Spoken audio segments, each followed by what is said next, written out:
উত্তরবঙ্গের শ্রেষ্ঠ শিক্ষা প্রতিষ্ঠান সরকারি আজিজুল হক কলেজ। বগুড়া জেলায় অবস্থিত এই ঐতিহ্যবাহী কলেজটি শুধু বগুড়া জেলার নয়, পুরো উত্তর অঞ্চলের শিক্ষার আলোকবর্তিতা হিসেবে পরিচিত। আজকের ভিডিওতে আমরা জানব উত্তরের আলো নামে পরিচিত সরকারি আজিজুল হক কলেজকে কেন উত্তরাঞ্চলের সেরা কলেজ বলা হয়। আজিজুল হক কলেজ প্রতিষ্ঠিত হয় 1939 খ্রিস্টাব্দে। কলকাতা বিশ্ববিদ্যালয়ের তৎকালীন ভাইস চ্যান্সেলর আজিজুল হকের নাম অনুসারে কলেজটির নামকরণ করা হয়। 1950-এর দশকে কলেজটি সরকারের শিক্ষা প্রকল্পের আওতাভুক্ত হয়। ভারত ভাগের পর এ কলেজ প্রথমে ঢাকা বিশ্ববিদ্যালয়ের, পরে 1954 থেকে 1955 শিক্ষাবর্ষে রাজশাহী বিশ্ববিদ্যালয়ের অধিভুক্ত হয়। 1961 খ্রিস্টাব্দে কলেজ ভবনের ভিত্তিপ্রস্তর স্থাপন করেন পূর্ব পাকিস্তানের তৎকালীন গভর্নর আজম খান। 1968 সালের 15 এপ্রিল জাতীয়করণ হওয়া কলেজটিতে এখন আলাদা দুটি ক্যাম্পাসে পাঠদান কার্যক্রম চলছে। জাতীয় বিশ্ববিদ্যালয়ের অধিভুক্ত সরকারি আজিজুল হক কলেজে উচ্চ মাধ্যমিক, স্নাতক ও স্নাতকোত্তর কোর্স ছাড়াও 23টি বিষয়ে স্নাতক কোর্স চালু রয়েছে। শিক্ষার্থীর সংখ্যা এখানে 30,000-এর বেশি।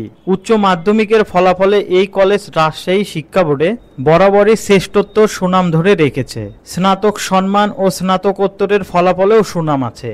জাতীয় বিশ্ববিদ্যালয়ের পারফরমেন্স র্যাঙ্কিংয়ে এই কলেজের অবস্থান সবসময় বেশ ভালো। জাতীয় বিশ্ববিদ্যালয়ের 2018 সালের কলেজ র্যাঙ্কিংয়ে এটি সারা দেশের মধ্যে তৃতীয় স্থানে রয়েছে।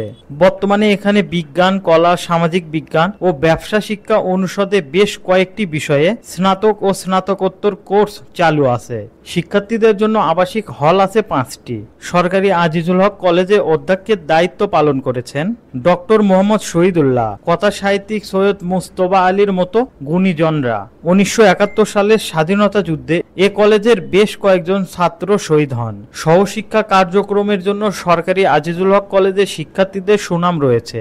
কলেজ থিয়েটার, পূর্ণ ডিবেটিং ক্লাব, পরিবেশবাদী সংগঠন তীর, রক্তদাতা সংগঠন বাঁধন, বিএনসিসি, রেড ক্রিসেন্ট, রবার স্কাউটের মতো সংগঠনগুলো সব সময় ক্যাম্পাস মাতিয়ে রাখে। বর্তমানে কলেজটির অধ্যক্ষের দায়িত্বে রয়েছেন অধ্যাপক মোহাম্মদ শওকত আলম মীর। সুপ্রিয় দর্শক, সরকারি আজিজুল হক কলেজ শুধু উত্তরবঙ্গের শ্রেষ্ঠ শিক্ষা প্রতিষ্ঠান নয়, এটি উত্তরাঞ্চলের শিক্ষার মেরুদণ্ডও বলা হয়। ভবিষ্যতেও এই কলেজে শিক্ষার আলো ছড়িয়ে যাবে, এটাই আমাদের প্রত্যাশা।